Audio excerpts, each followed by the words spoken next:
Good morning and welcome to our Nampa City Council special meeting this morning. We are going to open in prayer and the pledge as we normally do, and then we'll step into our meeting. Our Father in heaven, we are grateful to be here this morning and to take care of business for the city, and we are so grateful to live in such a beautiful place where we can call upon Thee to come and lead and guide us as we make important decisions in the city. And we ask Thee to be with us this morning as we make critical decisions for the city, that we will have open minds and open hearts and do the things in which we know that we should do. And we are so grateful to be here, and we say these things in my Son, Jesus Christ. Amen.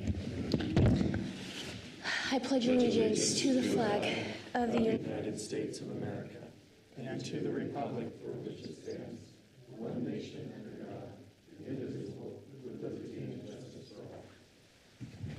Thank you, Natalie. Welcome. Councilwoman Jangula, I should say. You're good.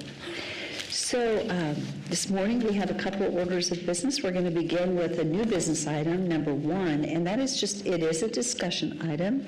And our CFO, Doug Racine, is going to talk to us about a local improvement district. Excuse me, Madam Mayor? Yes. Do you want roll to do call. roll call? Yes, I do. I forgot it. Thank you. Okay, Rodriguez? Here. Jangula? Here. Bills? Here. Reynolds? Here. Haverfield? Here. Griffin? Here. All present. Thank you for interrupting me. I really appreciate it. I forgot it. Thank you. Morning, Doug. Good morning. I'm going to share my file on this one.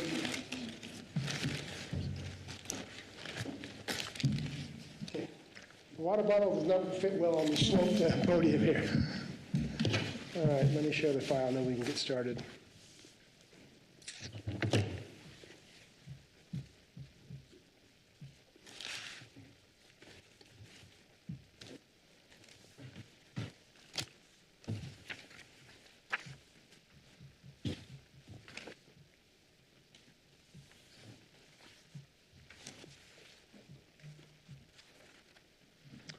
Great. So I appreciate you all taking a moment to talk about the lid process. When management brings forward, or public works brings forward a lid proposal, a local improvement district, you always see the visible side, what it's doing. The lids are made for improving some infrastructure, sidewalks, some other aspects of infrastructure. Daniel will come and present them, and you vote yes or vote no. Usually you vote yes. We're going to get your mic on.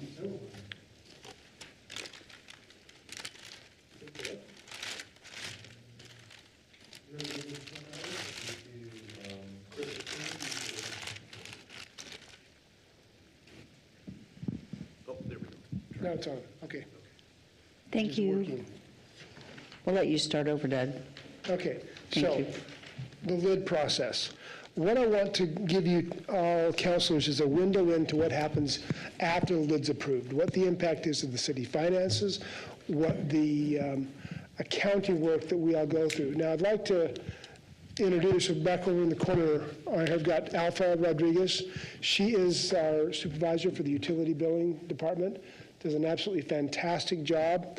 So utility billing not only does the utility billing, they do all the accounting for the lids. So when you approve it, it all eventually rolls downhill to her to do the accounting and the billing for it.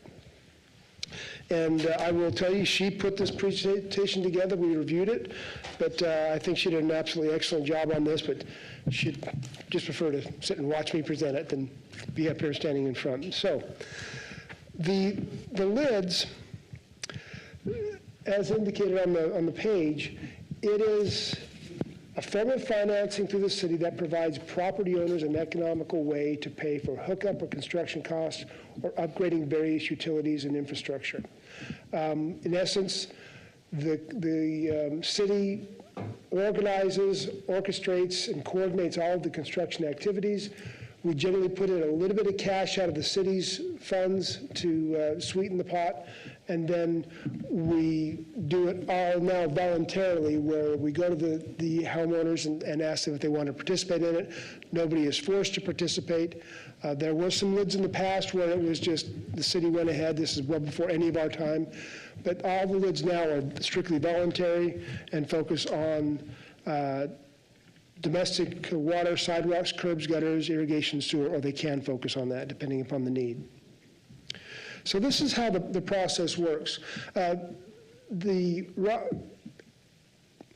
Daniel has the area split up into sections, so he knows where all the lids and all the opportunities are for lids. And they go to the homeowners and get agreement to participate in a lid if there's, say, a sidewalk replacement. When he has that organized into a number of homes, into a district, he'll bring that to council and request that the council approve the creation of a lid. If it's created, then the estimates are given to the homeowners of what the cost will be. I'm sure there's a little bit of estimate given them up front, giving them rounded figures, but they give them more specific estimates.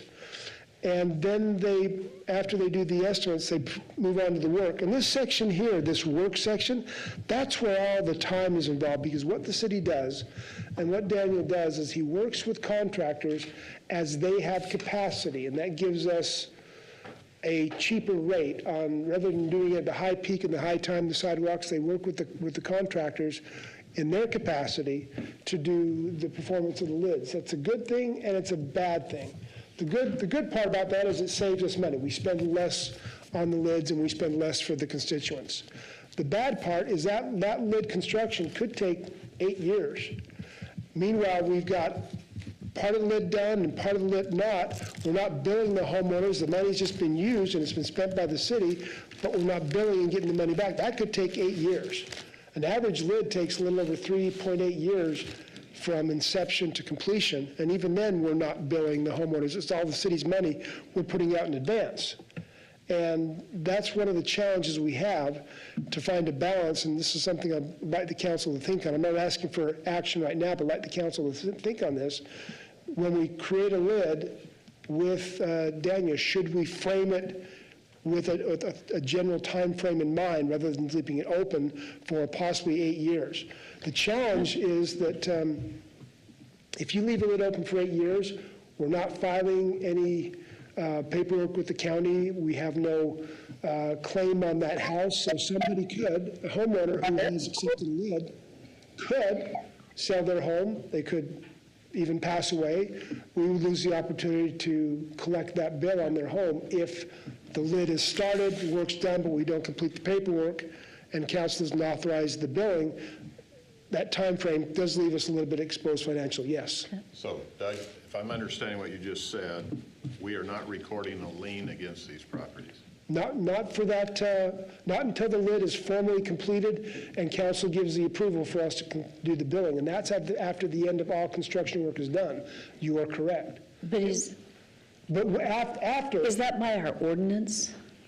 Yeah, Is it our ordinance that needs to be changed? Because well, It should be. it should be that. We should have it's, if you, pre-notification of an LID lien yet to be filed, so Right. if there's a sale of the property in between, it would right. come out. It's something, and I don't know if I can speak more directly to that, but that's something we want to address because it does leave us holding the bag on a few lids that don't get paid back to us. But we'll get into that data, what the specifics are. But I think that's something we need to look at and redefine that lid because from an accounting perspective, I groan when a lid is presented to you because I know what Alpha's going to do and I know what we're going to struggle with this for the next 3 to 5 years or 10 years. But it's good for the community, but from an accounting perspective and a use of city funds perspective, I want to streamline the process because technically, when we go forward to use funds, the only budgeted amount is what's included in the creation of the lid. Other funds we're kind of borrowing here and there from the lid fund balance, not really budgeting it because it could go 8 to 10 years, and we only budget on an annual basis. So it creates some gray areas. Well, Doug, I'm wondering, why are we letting it go 8 to 10 years? We go in and get the work done. Well, If we're it's- not getting, to me, it's an operational issue. And my question is, why are we doing it this way? And I It think, shouldn't be I sitting thought- open. I thought Daniel was going to be here this morning. I guess we maybe moved it. That's more in his control than ours. So when they're working with the contractors and they give the contractors, give me your time when it's your low time and you can do it for the best cost. Except And- they don't do it beyond a year, that's within a year. So the contractors, if, Yeah. I Yeah. think, and I'm sorry, I feel like this is an operational issue that we need to address. You can go ahead and finish. No, but this is the I have this is the some, dialogue we wanted to bring up. well, we have some quick fixes to it that should be done. Yeah, and that's why we're presenting on it, because I think it's some of the things that are happening with the best intent for the service constituents, but we want to look at the process and find some ways to streamline it and tighten it down so it's effective, it's in the budgetary, it fits within the budgetary realm, and you guys are all aware of what the impact is. So once the work is completed, then the Public Works or Daniel comes before council to request the confirmation of the lid. Once that's done, then utility billing can start the billing process. Now, and here, I'd like you to understand that in Ada County, I think Meridian can actually roll those into Ada County, and they do it through their billing of the property taxes. Canyon County will not do that for us. They have refused our request to roll this into that process. So it becomes a manual process that we do for all properties twice a year. We have to account for it, track it, bill it, and if we don't monitor it and keep on the bills, we end up with a very significant amount of delinquencies. And so it takes a fair amount of effort on the accounting side to keep this, and that's what the other lady back here in the back, Heather, does all the accounting for it and tracking it, and I'll get to one point when I talk about the delinquencies, because of her actions, we've been able to recover a lot of delinquencies, but it's a bit of work. So here's some average statistics. Of the lids created in the last 10 years, the average time to creation to confirmation, start of billing, is 3 years and 8 months. That's what we'd like to shorten down, that 3 years to 8 months. And Daniel can give us more specifics on what the cost impacts would be and why it takes that long, but that's the reality. The shortest time frame was 1 year, 1 month, and the longest was 8 years and 5 months. Most lids loans are for 10 years. However, 147 and 148 are for 20 years, and I think 148 is the big one over Gateway, and that was done mostly with the developers to facilitate the infrastructure there, and that's the big one. That one actually was, I think, the last one we did where we issued bonds and paid for it through the bond issuance and not through the use of city monies, but that was years ago. We're currently managing 9 active, 6 matured, and 4 unconfirmed lids. And the unconfirmed lids are where we really want to, that's what we want to get ahead of, the ones that are, you've agreed to let Daniel start the process, but we're not into billing, we haven't attached a lien, so anything could happen. We have a process out of the utility billing that if a real estate or a title company calls, we can let them know if there's any amount owing on the home for utility billing or for the lids. But the lid doesn't go in here until it's finally confirmed by the council and we begin the billing. So we have that gap, which kind of leaves us a little bit exposed. Our active mature lids are comprised of 88 properties. 30% of the accounts are delinquent, and 20% of the dollar total, or $73,000, are delinquent. I'll go through the aging on that so you can see that. Now, when we have an account go delinquent, by statute, we're prohibited from filing a lien against them. I believe it is for 2 years, I believe. The county statute, we have to wait for them to pass the first year, and then in the second year, we can file a lien against that property. We have the technical authority, but we never work on it. We never force anybody into a sale to pay for the lien. That's an authorization that we could do, but we never do that. The lien generally is sufficient over time, but it might take 20 years to get that paid back when the house changes ownership, when the owners pass away and it goes through probate. To clear out the liens, they will pay that bill, but it can take years in some cases for these that go delinquent. Mayor? Question on the lien process. During that period that they're delinquent, are they still incurring interest Oh, yeah. on that process? So it will be paid, and when a new owner ends up taking over the property, is that noted? Is that deeded? How is Yeah, that it liened goes- against them that they're aware So that needs to be if you paid? know the titling process, when you go to buy a new home, if there's a lien on the property, you don't get free and clear title until all liens are cleared off of it.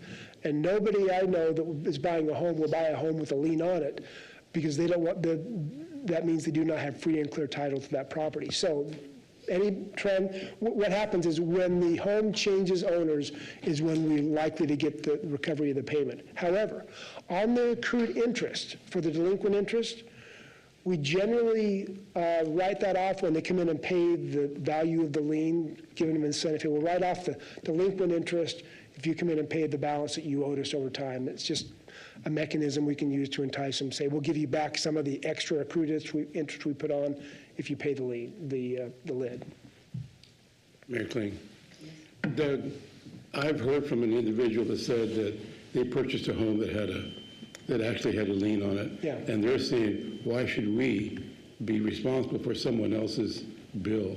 Well, it's, And so that's another thing that I wanted to bring up. there's two issues. One, yes, should they be responsible? No, but legally, they are because the lien is on the house and that's the legal system, but that's the issue. If we have a lid that has not been confirmed by the council because it's not complete, and the house changes ownership during that time and we have no lien, then we have no capacity to recover that value. That's where the real exposure is somebody comes in, they do the lid, a year later they decide to move, they sell the home, they're not obligated to pay us, and if we don't have a lien, nobody knows it's on there. So it just leaves us That's really my point exposed. of the lien. Oh, I'm sorry, David. That's my part of the lien is that it's not, it is to the property, but the new owner is not obligated. Well, if it's a lien, the new owner is obligated because it's a lien. But if we don't file the lien, even though they owe us the money, then we're out. Yeah, You have to look at what the improvements went to the property. The party purchased the property, therefore they accept the asset as well as any liability. And that's the nature of real estate. That's the way that works. But I get that. right, you've got an issue what's right and what's wrong and what's legally the standard. So It should be paid Should be at the paid. time of the sale by the prior owner. No, The point being that if we're not putting the Exactly. lien on, it's not getting noted. Some of this, Doug, and we've got about 10 minutes, we'll go through some more data. some of this, though, is an internal operational issue that we needed to correct on the operational side. It isn't a city council side. If our ordinance, and I'm sorry, my mic is really, really loud. If we need to change our ordinance, then we need to look at our ordinance and change that, which is a council decision. But part of this, I feel like this is an internal thing that we needed to address internally. Some of it is, and Process. We need to compare the two. Right. Utility billing has tried and finance has tried to make some of the changes and speed the process up, and I think we need to meet with you and the other internal parties and come up with an approach that meets all needs, that's reasonable and timely. Yes, we do. So, a couple of comments real quick. I personally think on those commercial properties, we should be trying to collect if they're in arrears. The other part is when we do these 10 and 20-year, the value of the dollar they're repaying with is not the same as what we put out. That's exactly right. The time value of money. So, correct. So we're not getting back in. We're getting back in 60 to 70% of what we put out. Right. And so So- there sure seems to need to be a review, and if we're, Right. So let's look at this sheet right here. These are the lids pending confirmation. June of 2019, that's about 4 months after I started here, this lid was proposed. It still has not been completed and confirmed. one from April 18th of 22, one from 24, and one from 25. Those are 4 open lids that are ongoing and have not yet, so any of the properties that have work done here, we have no lien on them, no claim against them. And that's, so we've got one going back 6 years. So Doug, after this meeting, I want to have a meeting, because this is, this is an internal operational issue, some of it, and for council, I apologize, because this should have been a discussion before we got here. That's, you're right, Mayor. And we need to fix that. Yeah. I mean, straightly, hearing this here, we need to fix it. You're right. And So- we support that, and Yeah. we definitely want to. And I think some of the recent organizational changes you've made will help us do that with the departments. That will help us. We do the billing yearly.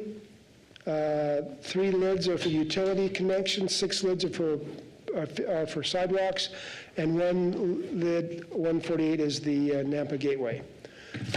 These are the current balances by lid. The big lid in here, that's 148, that's the Nampa Gateway. The rest are the smaller residential lids.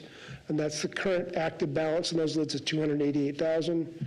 And out of the delinquency, we have about delinquency of about $73,000 out of that 288 is delinquent. And let me show you how that breaks down by year.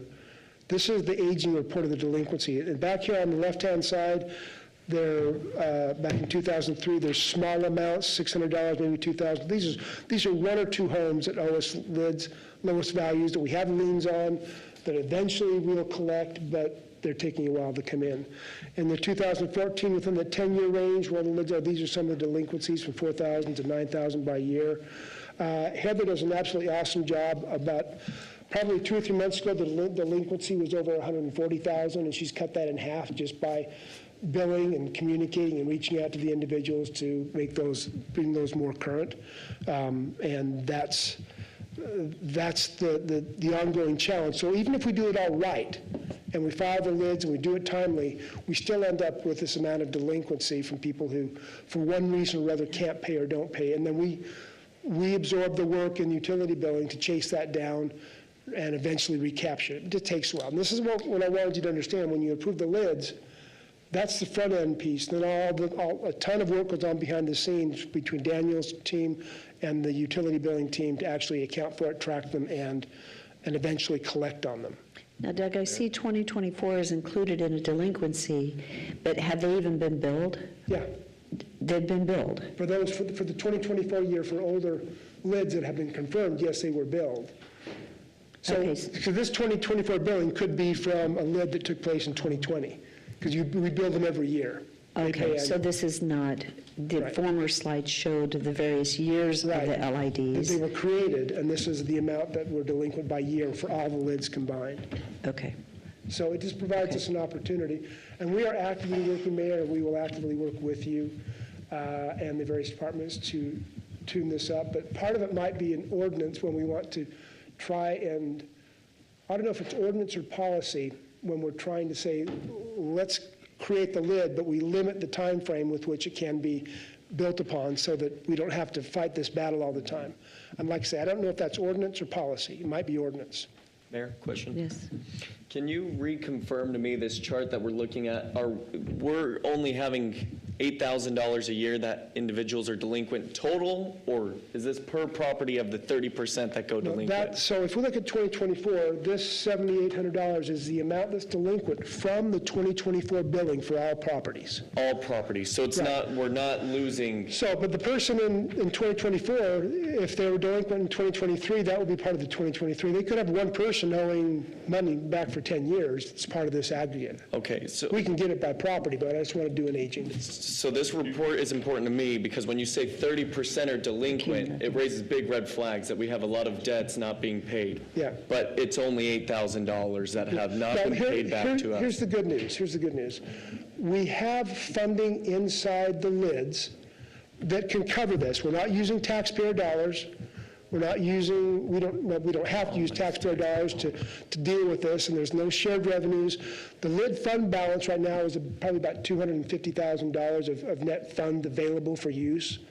And my proposal is that's we use that cash as the building of the lids and don't use city funds, especially when it crosses years. We don't want to impact the taxpayer for this, the lid process. So the total amount that we have available, you said was in the fund is It's around 207? 250, yeah. We've got Okay. cash, And then the delinquent amount was 73 total? 73,000. We could have. Okay, we could so have- our cash balance that we have available far exceeds our delinquent amount, Yes. which is yes, good news. Is good. And it's not Okay. tax dollars, so we're not burdening the taxpayer with this. This is part of money, we built this up over time. But I'd like to formalize that we use these fund balances from the lid and not city monies so that we don't cross that line of using monies and then having to explain where they all went and how they were used. It just, So have all the improvements been completed? no, there are, on these, yes, on these, all these improvements have So been there's completed no for these. escalating price as far as for, Just accrued interest for the delinquency. so we've controlled the price then as far as long-term? Yeah, it's locked in, right. And Mayor, Council, I appreciate your time on this one. This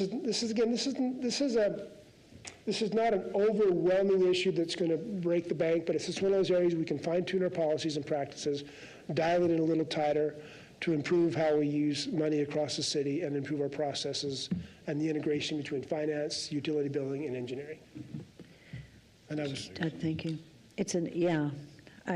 There you go. so, and the point is, Mayor, we're looking at this, we're observing it, and we're trying to make the changes necessary to support the city's operation. We'll come back with a report out Yeah. as we have some internal discussions on this. One last question, Doug. What would the alternative be if the city no longer provided these lids? How could projects be funded and completed if we're not loaning our That's- money to these That's projects? a tricky problem, because a lot of these areas that are older areas of the city that need new sidewalks, they're worn down, they need a little bit of help, and many of the homeowners lack the knowledge, the capacity, or the funding to initiate it on their own. So if you don't have a city involvement, you'll end up with areas of the city that continue to degrade and the sidewalks continue to crumble. So I think it serves a purpose, and it's a good purpose, but let's just tighten down the accounting process and the time frame. I think Well- that if we communicate to the neighbors, because these are voluntary. Yeah. They're all voluntary, and if they sign a document that they start paying as soon as it's done and we start billing them, Yeah. to me, that's why I feel like this in some ways is not that difficult. We just need to change our processes. Yeah, I would like to encourage us to work with the legislative reps from Nampa, and next year try to get a bill through the legislature that allows cities to file a pre-lien on LIDs. If we could, Because having somebody who's getting improvements done, they're selling the property and it doesn't get caught, if you have a pre-lien or a pre-notice of an impending LID, then it flashes and it gets recorded before we ever start work, then it at least puts title. Mayor, council, oh, Daniel's on. this is Daniel. Good morning. So currently the LID ordinances that we do now, we did make that change a few years ago where we do with the creation ordinance, it does list all of the properties that are involved. We no longer add anyone mid-process like we used to. And so the creation ordinance, before we have exact dollars, and that does give a notice now of a pending lien and pending LID obligation. Okay. So that's like a notice that somebody is aware of it, but that doesn't put us in legal position yet. No, it doesn't. So, if we could do that, that would be helpful. If there's I've never heard of a pre-lien before, but I'm not the legal expert on that, so.